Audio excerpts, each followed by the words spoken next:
আমায় একটু টিপে দাও না, খুব ব্যথা করছে। আমি তো এখন একটু কাজ করছি, পরে দিব কেমন? পরে বললে হবে না, আমার এক্ষুনি চাই, আমায় এক্ষুনি দিতে হবে। উফ নিধি, তুমি সবসময় এত জোর করো কেন? এত জোর করাটা কিন্তু মোটেও উচিত না। উফ, আমার এটা ফেটে যাচ্ছে, আর তুমি আমার সাথে মজা করছো। দাও না একটু প্লিজ।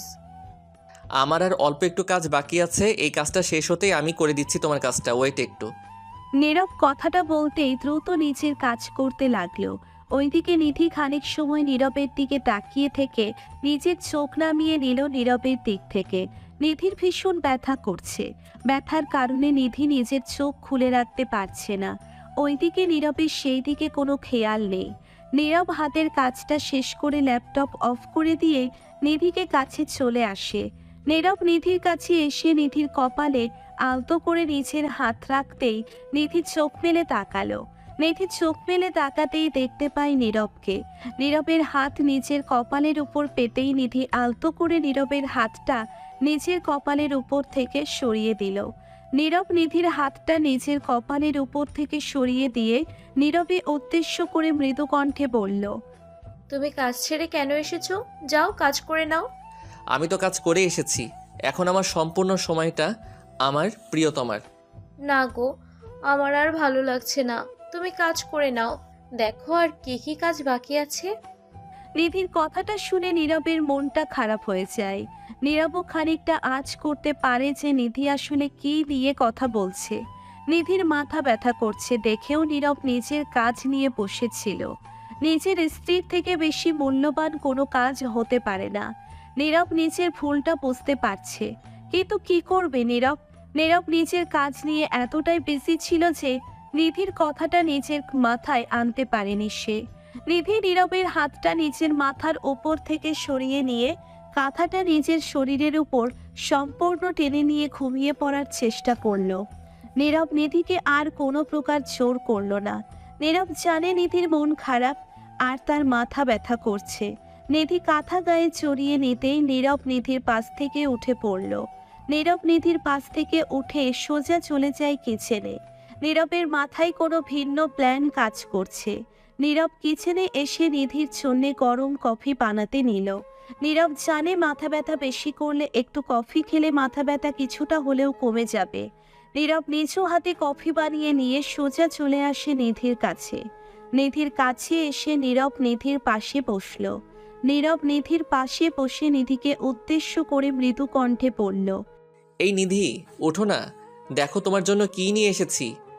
ওহ নীরব, আমার বিরক্ত করো না, আমি একটু ঘুমোতে চাই। আমার মাথাটা ভীষণ ব্যথা করছে। তোমার মাথায় ভীষণ ব্যথা করছে দেখেই তো ডাকছি আমি। উঠো তো একবার, দেখো আমি তোমার জন্য কি নিয়ে এসেছি। নিধি খানিকটা বিরক্তি নিয়ে বিছানা থেকে উঠল। নিধির চোখজোড়া রক্তবর্ণ ধারণ করে আছে। টপ টপ করে পানিও পড়ছে চোখ থেকে।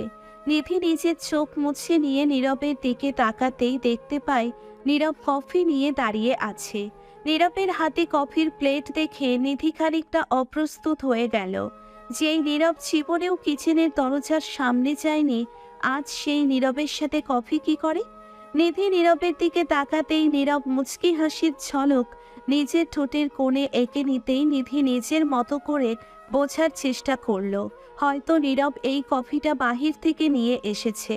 নীরব নিধির পাশে বসে কফিটা নিধির হাতে দিয়ে নিধিকে উদ্দেশ্য করে মৃদু কণ্ঠে বলল, এই নাও না, দেখো গরম গরম কফি, একদম লেট করা যাবে না, এখনই খেয়ে নিতে হবে। আমি কফি খাবো না, আর কিছু খেতে ইচ্ছে করছে না এখন। এসব কথা বললে তো হবে না, এখনই কফি খেতে হবে। দেখো নীরব, আমায় একদম জোর করবে না, আমার এসব পছন্দ না। আচ্ছা, তাই নাকি? তোমার পছন্দ অপছন্দ দেখার কোনো ইচ্ছা আমার নাই। তুমি এখনই খাবো মানে এখনই খাবে, নাও নাও, ঠান্ডা হয়ে যাচ্ছে। ধুর, আমি বললাম তো তোমায় আমি কফি খাবো না, আমায় এত জোর করো কেন? নিধি কথাটা বলতেই রাগের মাথা নীরবের হাত ধরে ধাক্কা মেরে দিল। নিধি নীরবের হাতে ধাক্কা লাগিয়ে দিতেই নীরবের হাতে থাকা গরম কফি এসে নীরবের কোলের ওপর পড়ে যায়। নীরবের কোলের ওপর গরম কফি পড়তেই নীরব হকচকিয়ে উঠল। নীরব গরম কফি নিজের গায়ে নিয়ে হকচকিয়ে উঠে পড়ে চিৎকার করে উঠল। নীরবের চিৎকার শুনে নিধি নীরবকে উদ্দেশ্য করে কৌতূহলী কণ্ঠে বলে উঠল। কি হয়েছে তোমার? এই, পড়ে যায়নি তো? তুমি এমন করতে পারলে আমার সাথে? তোমার কি একটু কষ্ট লাগেনি? কষ্ট মানে?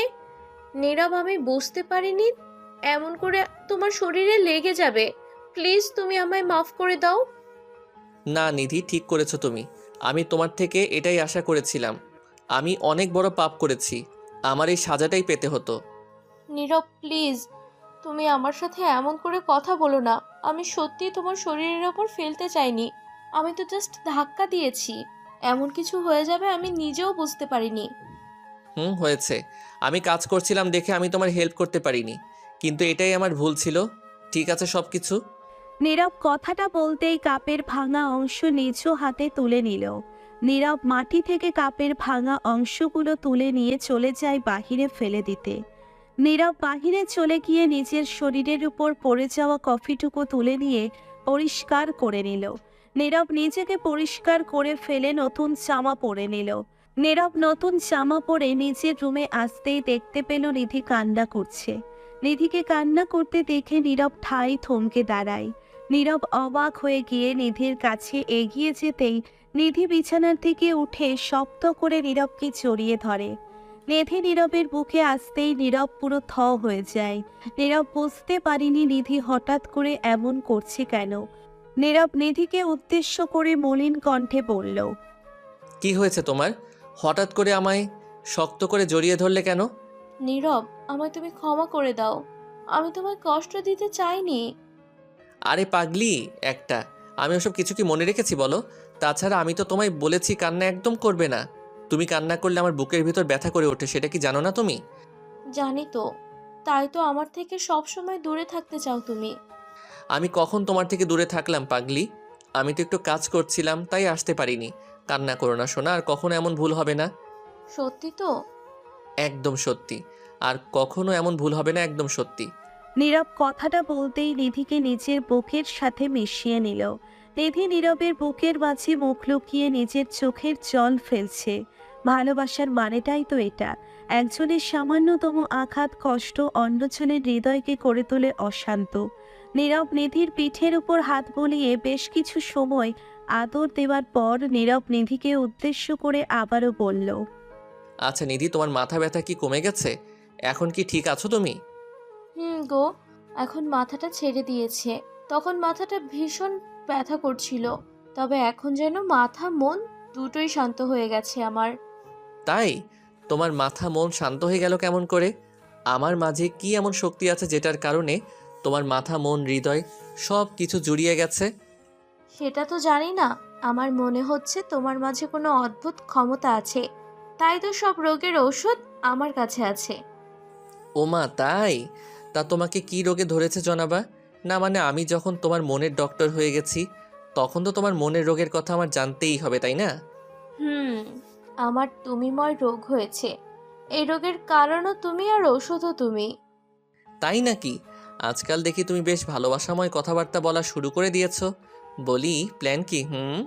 প্ল্যান বলতে, তোমার বুকে শান্তিতে একটু ঘুমিয়ে থাকতে চাই।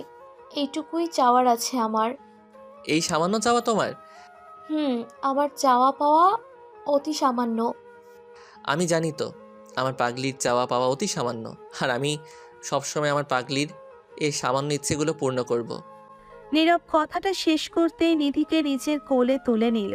নিধি নীরবের কোলের উঠে একদম ছোট্ট বাচ্চার মতো করে হাত পা ছড়িয়ে দিয়ে নীরবের গলা জড়িয়ে ধরল দুই হাতে। নীরব নিধিকে নিজের কোলে নিয়ে নিধির চোখের দিকে তাকিয়ে মুচকি মুচকি হাসতে লাগলো।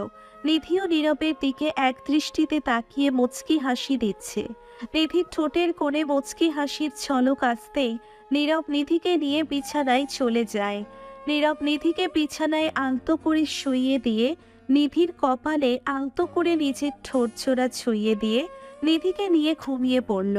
সারা রাত নীরব নিধিকে নিজের বুকে নিয়ে ঘুমিয়ে পড়ল। সকালবেলা নিধির ঘুম ভেঙে যেতেই নিধি দেখতে পায় নীরব ছোট্ট বাচ্চার মতো করে নিধির বুকে মাথা রেখে ঘুমিয়ে আছে। নিধি নীরবকে চুমু খেয়ে নিয়ে নিধি নীরবকে ডেকে তুলল।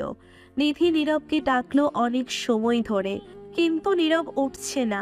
নিধি নীরবকে ডেকে ডেকে বিরক্ত হয়ে গেল। নিধি এবার রেগে গিয়ে নীরবকে উদ্দেশ্য করে বলতে লাগলো, এই তুমি উঠবে নাকি আমি তোমার মুখের ওপর পানি ঢেলে দেব? এই সকাল সকাল তুমি আমার সাথে এমন করো কেন? আমি কি এমন ক্ষতি করেছি তোমার? তুমি আমার কি ক্ষতি করবে? আমি তোমাকে ঘুম থেকে উঠতে বলেছি, তুমি আমার কথা শুনবে না? আমি তোমার কথা শুনি তো, কিন্তু আমি লক্ষ্য করছি তুমি আমার ঘুমকে একটু সহ্য করতে পারো না। হুম, আমি তোমার ঘুমকে সহ্য করতে পারি না। সারা রাত তো ঘুমিয়েছো, এখন সকালবেলা কিসের ঘুম? আমার ঘুম পেলে আমি কি করব? তাছাড়া আজ কেন যেন আমার খুব বেশি ঘুম পাচ্ছে। ইস, আসছে ঢং করতে। আমি শাওয়ার নিয়ে আসছি। এসে যদি দেখি তুমি জেগে আছো, তবে সত্যি বলছি খুব খারাপ হয়ে যাবে। হুম। নিধি নীরবকে ওয়ার্ন করে দিয়ে চলে যায় শাওয়ার নিতে। নিধি শাওয়ার নিচ্ছে আর মনে মনে ভাবছে নীরব এখন কি করছে। নিধি জানে নীরব অনেক অলস। নীরব সব কাজ ফাঁকি দিয়ে থাকে। নীরবকে নিধি সব সময় বকতে থাকে, শুধুমাত্র নীরবের কাজের জন্য। নিধি ভালো করে শাওয়ার নিয়ে রুমে ফিরে আসতেই দেখতে পেল নীরব ঠাই পড়ে পড়ে ঘুমোচ্ছে। নিধি এতবার করে বলার পরও নীরব এমন কাজ করছে। এসব কি নিধি মুখ বুজে সহ্য করবে নাকি? নিধি নীরবের কাছে খানিকটা রেগে যায়। নিধি রেগে গিয়ে নীরবের দিকে হনহন করে এগিয়ে এসে নীরবের পাশে বসে পড়ল। নীরব গভীর ঘুমে পড়ে আছে। নিধি নীরবের আশেপাশে তাকাতেই দেখতে পেল পানির জগ। নিধি টেবিলের উপর পানির জগ দেখে মুচকি একটা হাসি দিল। নিধির মাথায় একটা বুদ্ধি এসেছে। নিধি নীরবকে কিছু না বলেই পানির জগটা নিয়ে নীরবের মুখের উপর ঢেলে দিল। নীরবের মুখের উপর পানি এসে পড়তেই নীরব হকচকিয়ে উঠে পড়ল বিছানা থেকে। নীরব বিছানা থেকে উঠে পড়তেই নীরবের মাথা বেয়ে পানি পড়তে লাগলো বিছানায়। নীরব নিধির দিকে কৌতূহলের চোখে তাকিয়ে নিধিকে উদ্দেশ্য করে বলল, এসব কি কাজ নিধি? তুমি আমার মুখের উপর এমন করে পানি ঢেলে দিলে কেন? তো কি, তোমায় মাথায় করে তুলে নাচবো আমি? এমন করে পড়ে পড়ে ঘুমাচ্ছ কেন? আমি তো তোমায় বললাম আমার বড্ড বেশি ঘুম পাচ্ছে, তাই আমি একটু ঘুমিয়েছিলাম। এতে কি এমন পাপ করে ফেলেছি আমি? এই যে পড়ে পড়ে ঘুমিয়েই তুমি পাপ করে ফেলেছো। এখন উঠে পড়ো, অনেক কাজ পড়ে আছে। কি কাজ পড়ে আছে? আমি বুঝতে পারি না আমার ঘুমের সাথে তোমার কি সমস্যা আছে।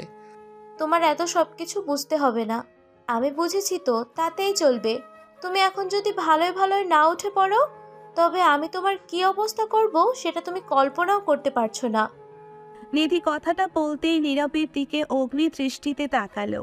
নীরব নিধির অগ্নি দৃষ্টি দেখতে পেতেই বুঝতে পারল যে নিধির ভিতর আগুন জ্বলছে। আর নীরব যদি এখন নিধির তালে তাল না মেলায় তবে অনেক বড় সমস্যা হয়ে যাবে। নীরব আপন মনে ছাইপাস চিন্তা করে দ্রুত বিছানা থেকে উঠে পড়ল। নীরব বিছানা থেকে উঠে পড়ে নিধিকে উদ্দেশ্য করে পড়ল, আহা নিধি, তুমি না আমায় সবসময় বউ ভাবো। আমি কি এতটাও ফাজিল নাকি মেয়ে তোমার কথা শুনবো না? আমি তো উঠেই পড়েছিলাম সত্যি।